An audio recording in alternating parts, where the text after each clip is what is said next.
चंद्रशेखर आजाद आज संभल पहुंचे हैं, हम उनसे बात करेंगे। मौजूदा हालातों को लेकर इंडिया गठबंधन में वो लगभग शामिल हो चुके हैं, घोषणा हो चुकी है।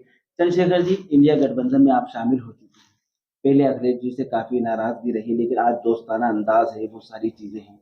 क्या तैयारी की आपने चुनाव? चांद निकलेगा तो सबको दिखेगा। वही बात, मेरी किसी से कोई ना नाराजगी है ना कोई दुश्मनी है। मेरी अपने लोगों के लिए लड़ाई है, उनके हक अधिकार, उनके मान सम्मान, उनकी तरक्की की। और वो लड़ाई, इसी लड़ाई के लिए मैं इस राजनीतिक मैदान में। मैं समझता हूँ कि बहुत सारे MP MLA जीते, नेता मंत्री बने, लेकिन आज भी वो लोग हाशिए पे हैं। इसका प्रमाण अभी हम यहाँ संभल में हैं, और यहीं 100 किलोमीटर दूर पर रामपुर में मिलक में कल चंद गज जमीन के लिए एक दलित समाज के नौजवान की पुलिस ने गोली मार के हत्या कर दी, और कई लोग जिंदगी और मौत के बीच जंग लड़ रहे हैं बरेली हॉस्पिटल में। अब इनकी सुनवाई करने वाला कौन है?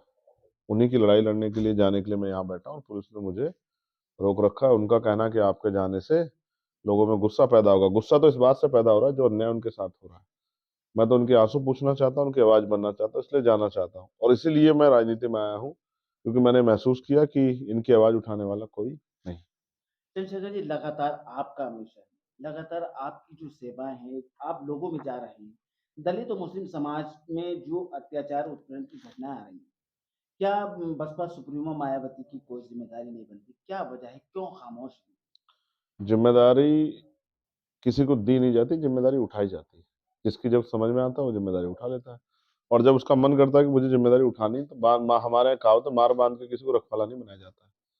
तो जिसको जब तक लगा, उन्होंने जब तक उठाई। बहुत लंबे समय में सेवा करी, अब क्या वही करती रहेंगी? अब चंद्रशेखर आजाद सेवा करने के लिए। उनकी चुप्पी क्या कहती है? क्या क्या लगता है, बहुत से ऐसे मसले रहे, कभी वो बोलते नहीं, सिर्फ ट्विटर मीडिया पर ही, ट्विटर पर ही क्यों सीमित है? अब इसका जवाब तो वही दे सकती है। चंद्रशेखर एक अनुभवी हैं, चंद्रशेखर अच्छी तरह जानते हैं, या छुपा रहे हैं या बताना नहीं चाहते चंद्रशेखर? नहीं, किसी दूसरे के बारे में कोई टिप्पणी करना, कल मगर उन्होंने गलत किया कि जिस भाजपा सरकार ने हमारे लोगों को इतना जुल्म किया, हमारे लोगों पे, उन्हीं की पार्टी को राज्यसभा में वोट देके उनके विधायक ने जो किया वो बुरा, गलत था। उसका मैं विरोध करता हूँ। क्योंकि किसी भी तरह से हमें वोट, हमारे पास दो धारी तलवार है। अगर कहीं गलती से हमने विरोधियों को दे दी तो हमारे आने वाली नस्लों के लिए बहुत बड़ी परेशानियां खड़ी जाएंगी। ऐसा ही कल कुछ हुआ, इस बात की मुझे तकलीफ है, लेकिन उनकी पार्टी का फैसला है। अगर उनका अच्छा रिश्ता कुछ बन रहा है भाजपा से, तो इसमें मैं क्या कर सकता हूँ? समाजवादी पार्टी के भी कुछ कैंडिडेट ने क्रॉस वोटिंग की, को लेकर क्या करें? तो अब ये समाजवादी पार्टी के लोगों को सोचना चाहिए। हम तो बहुत दिनों से इस बात को कह रहे हैं कि ये जो दलित पिछड़े मुसलमान हैं, ये वोट दे के नेता बनाते तैयार करते हैं, लेकिन उनका साथ कोई नहीं देता। जब जरूरत होती तो नेता चले जाते हैं। इसके लिए अब समाजवादी पार्टी को भी अपने अंदर आकलन करना चाहिए। पटेल ने पीडीए को वोट दिया, वो कह रही मैंने अखिलेश यादव को नहीं दिया, मैंने पीडीए को वोट दिया। यस, अच्छी बात है, उन्होंने दिया, लेकिन वो एट द लास्ट वो वोट उसी खाते में जुड़ा जिस खाते की लड़ाई वो लड़ रही है। क्या चंद्रशेखर जी, मेरा एक सवाल ये खास, ऑल इंडिया मजलिस इत्तेहादुल मुस्लिमीन के राष्ट्रीय अध्यक्ष असदुद्दीन ओवैसी क्या इस गठबंधन में शामिल होंगे? क्या कारण है उन्हें इस गठबंधन का अभी तक न्योता नहीं दिया जा रहा? अब ये भी क्या तो गठबंधन का न्योता देने वाले लोग बता सकते हैं, या जिन पे नहीं आपका पहुंचा। और उनका दोनों का मिशन एक है। देखो, मेरा मिशन हर कमजोर की आवाज बनना है, और मैं इस काम को बखूबी कर रहा हूँ। और रही उनकी बात, उनके बारे में वो बेहतर बता सकते हैं। मैंने तो हमेशा उनको अपने लोगों के लिए अच्छा लड़ते बोलते देखा। तो ये फैसला उनका है, और जिन लोगों को न्योता देना उनका है। हमारा काम है संघर्ष करना, हम लोग कर रहे हैं, और बड़ी मजबूती से कर रहे हैं। अपनी नगीना लोकसभा सीट को हमने बहुत मेहनत की है। हमारा विश्वास है कि जनता के आशीर्वाद से इस बार नगीना लोकसभा सीट आजाद समाज पार्टी जीत के कामयाब होगी, और एक मजबूत आवाज संसद में जाएगी। आज जो अन्याय अत्याचार होता है और नेता वहां जाके चुप्पी थाम लेते हैं, ये जो एक तरह का, ये भी जो एक तरह का लोगों के साथ जो अन्याय है, ये भी बंद होगा।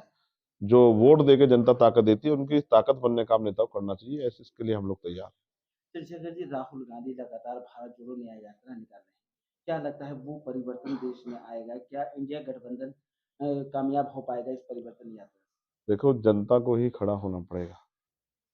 जैसे जनता अंग्रेजों के खिलाफ खड़ी हुई, जैसे जनता एक बार पहले जो तानाशाही का एक समय आया था उसके खिलाफ खड़ी, जनता जब खड़ी होगी तभी बदलाव होगा। इस देश में जाति और धर्म है, जाति धर्म में बटे हुए लोग हैं।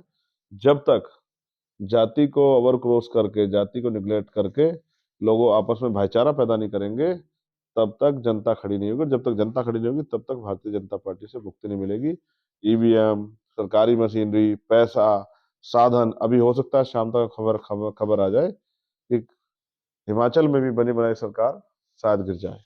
मेरा आखिरी सवाल चंद्रशेखर जी, जो भाजपा दावे कर रही है सीटों के, जिस तरह से भाजपा काम कर रही है, क्या लग रहा है कि भाजपा का जो दावा है वो सक्सेस हो पाएगा? देखिए, वो अपने जिस दावे को बात को कर रही है उसके लिए शायद वो मेहनत भी कर रही होगी। और विपक्ष को भी एक बार अपने अंदर झांक के देखना चाहिए कि भाजपा को हराने के लिए जिस मेहनत की जरूरत है, क्या वो भी उस मेहनत को कर रहा है? जनता के बीच जाओगे, जनता की बात सुनोगे, जनता की सुनवाई करोगे, जनता की लड़ाई लड़ोगे, तभी तो जनता में विश्वास बढ़ेगा। और अगर इनमें से कोई काम नहीं करोगे तो जनता में कैसे विश्वास बढ़ जाएगा भाई? तो काफी हद तक तो विपक्ष के लोग अब जागने लगे हैं, लेकिन अभी बहुत कमी बाकी है।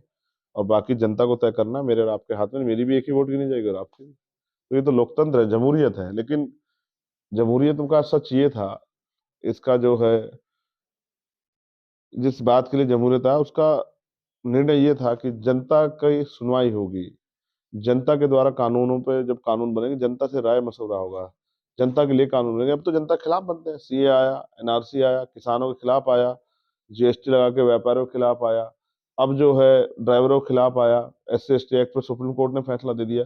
ये बात साबित करता है कि अब देश में लोकतांत्रिक व्यवस्था का जो ढांचा है उस पे बीजेपी ने राजतांत्रिक व्यवस्था लागू कर दी है। इसी खिलाफ हमारी जंग है संविधान बचाने की। और हम प्रयास कर रहे हैं कि हर कमजोर मजलूम को एकजुट करके ये देश के दलित, पिछड़े, आदिवासी, मुसलमान, जैन, सिख, बौद्ध, ईसाई, पारसी और वो